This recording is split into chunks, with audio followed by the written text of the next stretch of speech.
What's up, guys? Nostal-Gi-Oh here, back with another Yu-Gi-Oh video, and today it's going to be a speed duels video, because we just got the full announcement, full leak.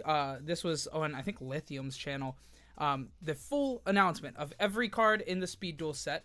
We're going to be talking about the skills today, because I think there's a lot of really crazy skills and a lot of really interesting skills. And we're going to talk about like what I think potentially we can see with these skills. How good are these skills? And so on and so forth. All these skills are pretty broken. Like, I looked over them all earlier today. I read every single one of them pretty fast.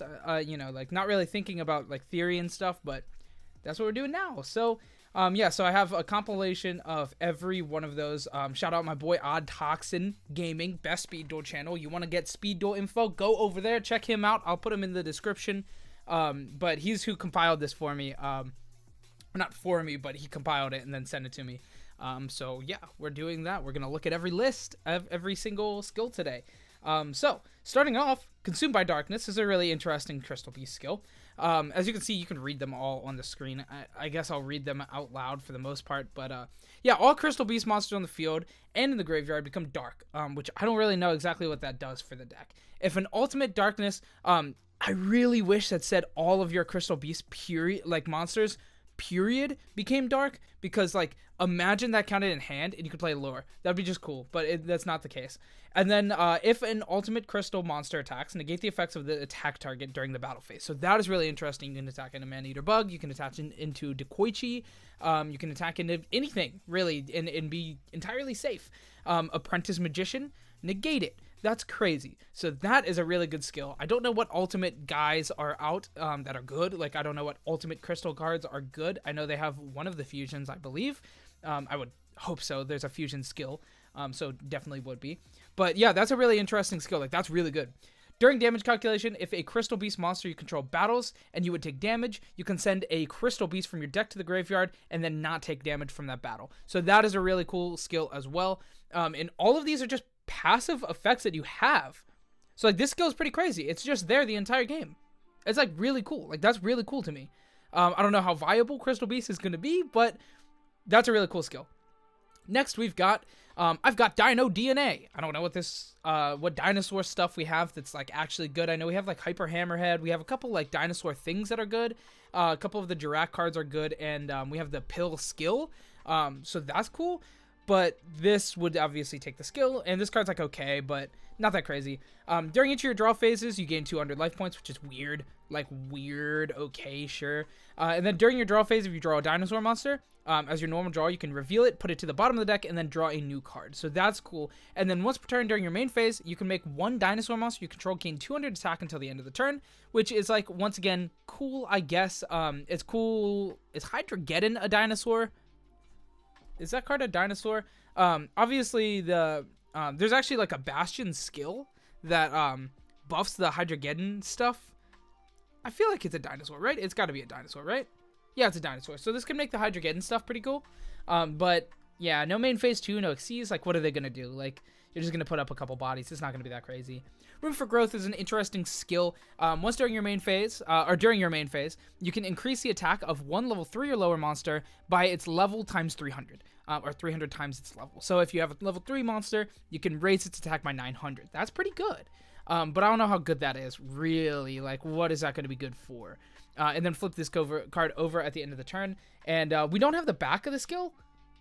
So, I mean, I would assume you can just flip that over every turn, probably. And if that's the case, then maybe this has potential. Maybe it has potential, but probably not. Energizing Elements. This is the one that I was just talking about. You can declare fire, water, earth, or wind. This turn, monsters with that declared attribute gain 500 attack and lose 400 defense. So it's like kind of like the good skill, or the good field spell for the attribute. But you get to pick every turn which one. So that's pretty cool. And then also, any battle damage they inflict is halved. And then if you control no monsters with the declared attribute, flip this over. So that makes me think it's probably going to be a one-time use. So like, that way you just like summon Hydrogeddon, call water. I think it's water. It goes to 21, which is actually pretty big. Then you climb, and then you summon another one. And then if they like, you know, nuke your field, if they can get rid of all of them, that's when they can. When this like goes away. That's how it seems. Oh my goodness. Come on, man. Don't do that. Anyway, so yeah, that is that. Very solid skill. I think that might come up. Volcano Cannon. This is pretty cool. I like this skill a lot, actually. I'm really interested into the volcanic archetype of this of Speed Duel, because it's one of my favorite archetypes. Like, maybe not. Maybe that's pushing it a little, but I really like the archetype. And we have Shell, which I think is just gonna be like really good in a lot of random things. Anyway, Volcanic Cannon. Once per duel, you can send one face-up Tri-Blaze Accelerator you control to the graveyard, and then special summon a Doomfire from your hand or deck or graveyard. So you can only play just one Volcanic Doomfire with this build, like this skill build, which is really cool. And ignoring its summoning conditions, of course, that has to be stated in there. And then your opponent takes no effect damage this turn.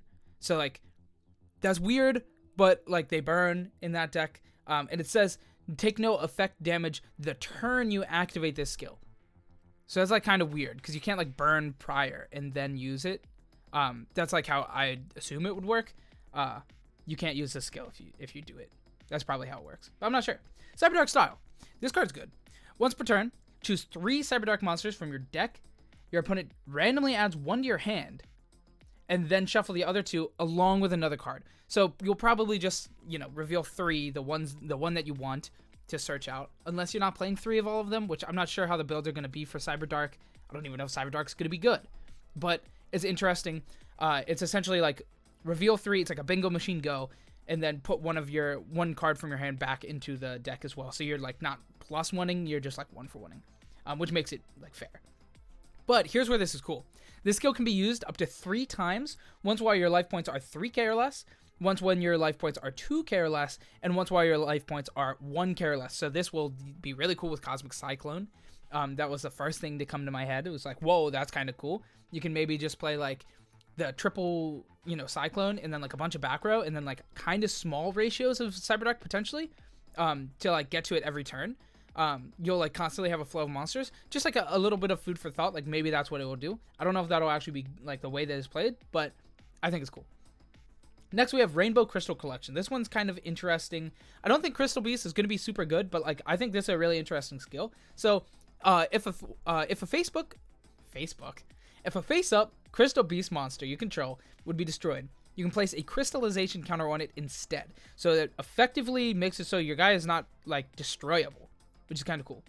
And then monsters with crystallization counters are considered continuous spell cards in your spell and trap zone. So this means that like your guy would die, it wouldn't die instead. You can keep it in the monster zone, but it still has the properties of being a face-up spell. So that's like a really interesting mechanic for the Crystal Beast.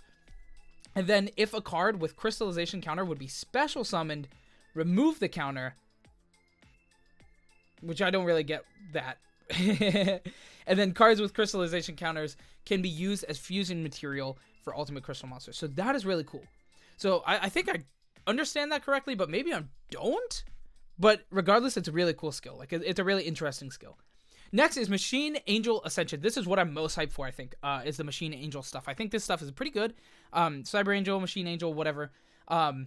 It seems pretty crazy to me. So this skill, once during your main phase, you can use one of these skills, but only use each one once per duel. So, that's pretty fair for this card, because, well, we're about to say it. So, the first effect is discard one spell, then add a Cyber Angel Ritual monster or a Machine Angel Ritual spell from your deck to your hand. So you can discard a card, or discard one spell, and then search a monster or a spell, ritual spell, archetypal, which is really good. So like that is a really good skill that like essentially just means you're not really going to be bricking with this deck very frequently. It's very consistent. I think that'll be really good for the deck.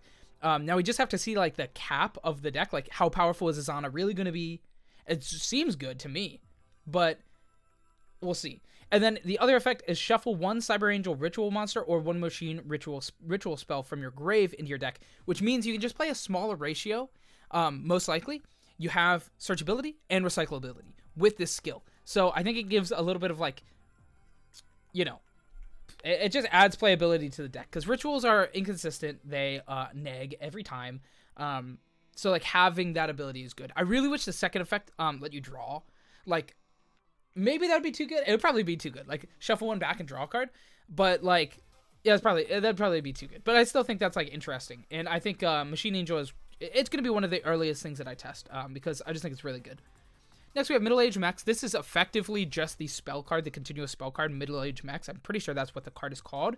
But I know this was a skill in Duel Links. You essentially just start with this card on the field as a continuous spell. And it says all ancient gear monsters gain 300 attack. And then each time a monster is normal summoned or set, place a counter on this. And then when you tribute a ancient gear monster face up on the field, you can tribute this card instead, and then each counter acts as a tribute. So if you have to tribute, or if you normal summon and then your opponent normal summons, then next turn you can just slap a big ancient gear golem on the field, tributing this. It's pretty cool. I was really hoping for Wyvern, but that would probably be too good for the deck anyway. Next we have Armed and Ready. This is a cool card. So once per duel, during your main phase, you can send one level monster you control to the graveyard, and then special summon the level monster mentioned in its card text. So usually the next level, you send the level 3, you bring out the level 5. You send the level 5, you bring out the level 7, and so on. It's pretty cool. So I think that's really interesting. And also, it's really cool that it says from hand, deck, or graveyard, so you can just play one of the level up, and then just always see it with this skill. So that's really good. I think this is cool. And then it also says as if it were summoned by the sent monster's effect. So it will get the effect as if it was summoned leveled up. So it's pretty cool. Next, we got Looking into the Future. This is interesting for Diamond Dude. We have Diamond Dude. I mean, I would hope we have Diamond Dude, because otherwise this is pretty useless. But it's essentially look at the top 3, arrange them in any order, and then you can't activate spell cards for the rest of the turn. Makes sense. Pretty basic. And then it says flip this card over at the end of the turn when you activated the skill. So I'm assuming it's probably a one-time use. But that's really cool. It adds a lot of utility to the Destiny Hero archetype, especially with the, obviously with the guy, the Diamond Dude. So really interesting. I'm really curious what good spells we have. Do we have D-Draw? Do we have weird old spells that get really interesting effects without paying the cost? Maybe. I don't know. There's a lot of really cool spell cards in the real game that Diamond Dude can utilize, but I don't know what all is in the Speed Duel card pool. Next, we have the right hero for the job, and that image is very blurry, but this one is better. Once per duel, during your main phase, you can shuffle one elemental hero monster you control into the main deck, and then special summon one level 4 or lower elemental hero from your main deck with a different name. So, the right hero for the job. You draw the dumb guy that does nothing, you summon him, put him back, you summon a different dumb guy that does nothing, but it's good this time. It's good for fusion summoning. I'm curious if it's going to be good for very much. And also, this says once per duel, so once. But I still think that's pretty good. I don't know if that'll be used. I feel like probably not, but still pretty interesting for sure. Next, we got Blaze Accelerator Deployment. This is another one. It's very similar to the other one, to be honest, but it's really solid. So once per turn, you can change the name of one Blaze Accelerator you control to Tri-Blaze Accelerator. This can be used twice per duel. So this allows, so there's two different ways to summon to play the Volcanic deck, and it's going to be, both are probably going to be around Doomfire, because that card's really solid. You go, and as you can see here, that was pulled as one of the secrets. That's a good secret reprint. I don't have alties still, because they're just impossible for me to find, so I guess I'll settle for secrets. Right, we'll take those. We'll take them. Whatever.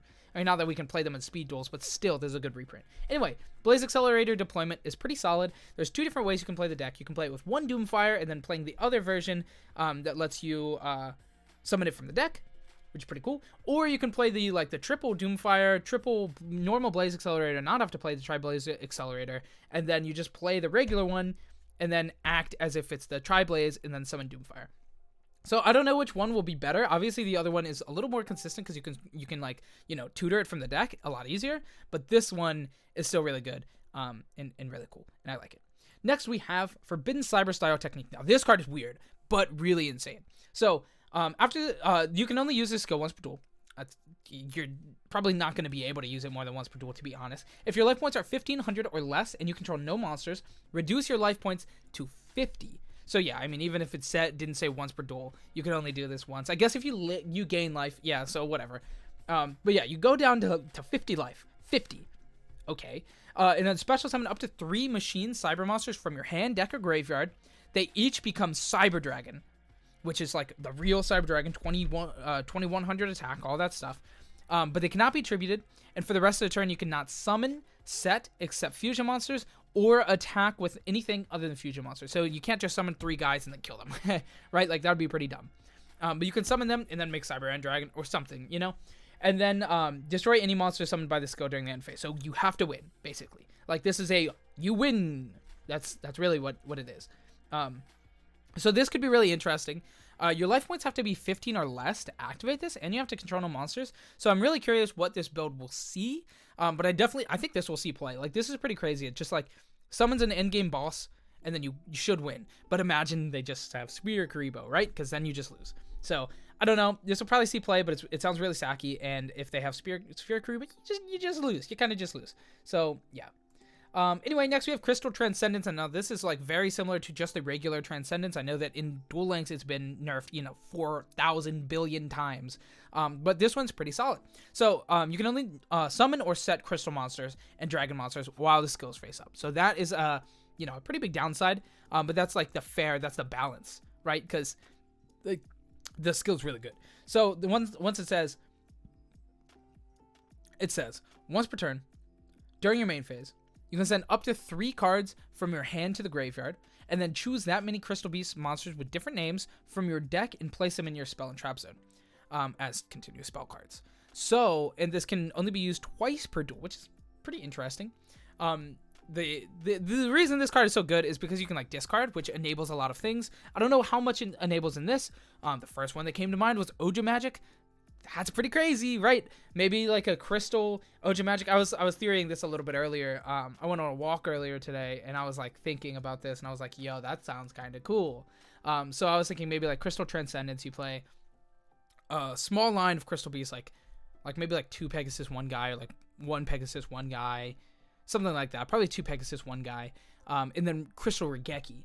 And then anytime you draw Crystal Regeki and Oja Magic, you just like probably win. Like, I don't know, like you go like plus ultra, and it seems like this would be like help towards a fusion deck anyway. So like maybe it'll fit. Maybe that's like a really bad, clunky, gross way of playing that. But I still think it's like cool and has promise. I think Oja Magic is going to be abused in something. One of my friends was telling me viral infection. I'm like, oh yeah, fair enough. But like this engine could be cool too. This does add like bricks to your deck though. But it gives you like a little extra power with the Regeki. I don't even know if we have Crystal Regeki. I hope we do. That's like one of the best cards for that. Anyway, next we have Ancient Fusion. This card's kind of cool. Once per duel, you can discard 1 card to fusion summon Ancient Gear Fusion monster from your extra deck using monsters you control. And if one of those is the Ancient Gear Golem, you can also use monsters from your deck. Or hand or deck, but yeah, probably from your deck as other material. So that's really solid. So once you get the guy on the field, you can flip this over and then go pretty crazy. I don't know, honestly, what way we're going here with this deck, but we do have the Ancient Gear Golem, Cosmic Man Golem guy, the super ancient Superman, Ancient Golem Superman card, the fusion. So Ancient Fusion, it might see the play. And then also your opponent takes no damage for the rest of the turn, so this can't be just I win, which kind of sucks, but it's okay. And then any battle damage your opponent takes from the fusion monster is halved. So it's pretty good. But that card is really interesting because it floats into a new one, I believe. It floats back into a guy. So, like, let's say you get the Ancient Gear Golem on the field, right? Then you go Ancient Fusion, send it, Foolish Burial something. I don't think that's going to be relevant. And then the guy, when it dies, you bring back the Ancient Gear Golem. I'm pretty sure that's what that guy does. On top of being like a 4,500 menace that just like can attack through anything. It does a lot of things. But yeah, this is like solid. I think this is definitely something that needs to be explored. Next we have Here Goes Something. And I don't think this skill is that good. But I guess it's like not the worst in the world. It will be good sometimes, for sure. But I don't think this will be like the preferred skill. But once per duel, you can activate this skill at the start of your battle phase. So like, that's kind of weird, but like kind of cool. While you control exactly 1 elemental hero monster and no other monsters, for the rest of this turn, that one monster gains 800 attack and can attack all your opponent's monsters, and once each. And then also you cannot special summon for the rest of the turn. That might come up for like some quick play fusion that we might get in the future or something. I don't know, but like that's a really cool skill. It's interesting. It's interesting for sure. I don't think it'll be played like optimally. Like I feel like it won't be played optimally, but still solid. Still solid. Next, we got Cyberblade Fusion. This is another skill that might be used. Cyberblader is insane. Like, that card is really, really good. So once per turn, you can discard 1 card to fusion summon 1 Cyberblader by sending either a Toil or Blade from your field to the graveyard as 1 fusion material. And then the other fusion material can be used from your hand, field, or deck to the graveyard. And then that Cyberblader gains 400 attack, which is kind of cool. This can be used twice per duel, which is actually pretty good. And also, a Toil Cyber is actually a pretty good card, I believe. Is that the one that I'm thinking of? Maybe Blades Gator? I'm pretty sure a Toil Cyber is like... It's like an exiled force. Oh, no, it's like discard one, I think. I think it's like discard one to pop, which like makes that card like actually good. Like actually a relevant card. Where is Wikipedia? Why are you never where I want you to be on my phone, man? Okay, it's gotta load. A Toil. I'm pretty sure. Or am I crazy?